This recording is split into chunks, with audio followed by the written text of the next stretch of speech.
So while the other one is drying, we're going to come back to this one. I said we were going to use this as an example of what we can do next step. This apple is mostly red, but if you look at a color wheel, red and orange are right next to each other. So they're very much similar colors. This one is pretty much just red. This is pretty much just green. So I'm going to show you how we can use an opposite type of color, a cool color that you wouldn't expect. We could put some blue on here. We could put some green on here.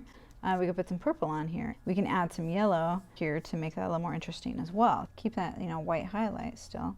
But we could add as much yellow as we wanted to get a little bit of a different feel to this. Already you can see how that's actually drawing a lot more attention, making it a lot more interesting than just plain old red. A darker red area with yellow, you still get a little bit more of a vibrant kind of a pop. If you didn't want white for a highlight, let's say, in the original picture there's a really strong white highlight, but could yellow be your lightest color?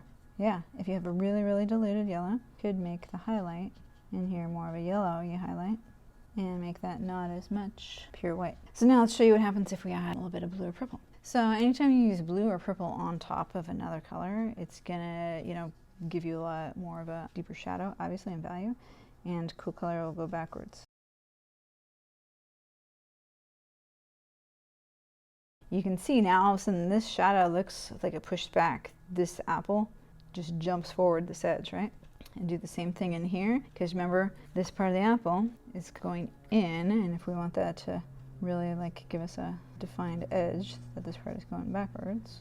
Close up, add that blue. Farther away, it looks like a lot more 3D effect now, right? Now let's talk about the background. This person chose not to do any background.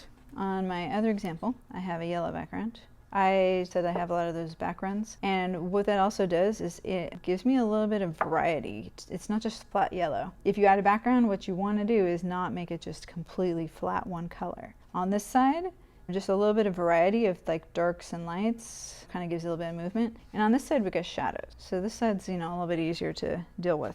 Background, you're going to go back to your wet on wet technique. I'm going to come right up to my edges. I can make it more wet in some areas and less wet in other areas. What would happen then is that the color would spread and dilute more where it's wet. What's going to be a good background color? I'm not going to pick red. I'm not going to pick green. You can see on the other one, yellow works just fine. Make it, kind of pop against the red. And if I wasn't going to use green on this, so say on this project, there's only a minimal amount of green, could I use green for background?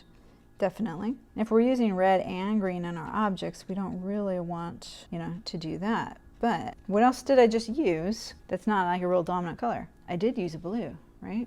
One guideline to use for background colors. You don't want to incorporate a color that's going to be more interesting than your objects. I wouldn't really want to use neon pink. I don't want to incorporate a color that's going to grab attention away from my objects. Background is just complementing the subject matter. So I'm going to do it in such a way that it's there. It complements what I'm trying to do with my painting, but it's not going to detract from it. Could I, as it dries, incorporate a little bit of a darker blue in some places? Sure. One way to do it is get a little bit on your brush, drop it in and guide it a little bit if you want it uneven.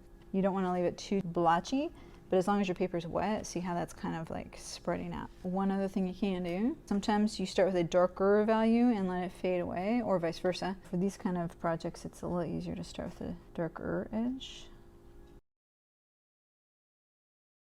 You get the general idea. We talked about it in the last project. You don't want your background to be hugging your objects so much. You don't want this where it looks like you have a dark outline. That dark color has to get incorporated. It's got some movement. You would obviously not do blue and yellow. Let's talk about shadows. There's definitely shadows here. Is it okay to exaggerate your shadows? Sure.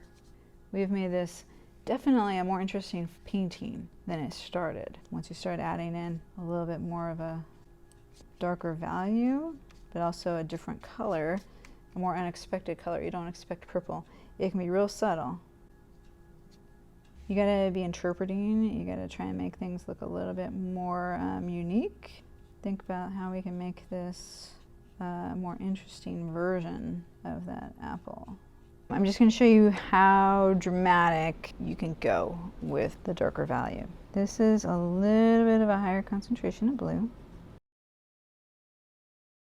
The difference between this side and this side. You can see that dark value right there. If I wanted to make this distinction between these two a little bit more dramatic, I can definitely come in here with a little bit of a darker value. You don't want your apple looking blue, because I said you could use, you know, whatever colors you wanted to, as long as they were apple-y color. Blue is believable as a shadow.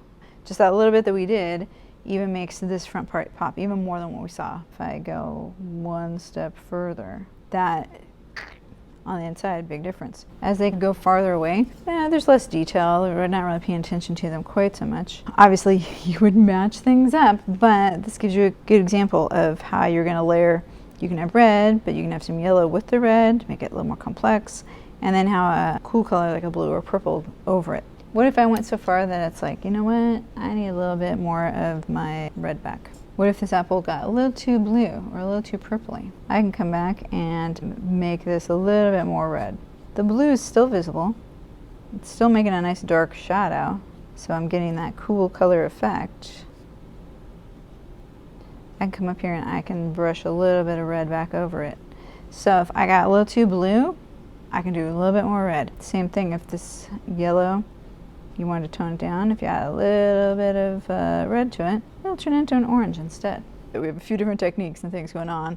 Obviously, you'd have a similar background, but I think you got the idea.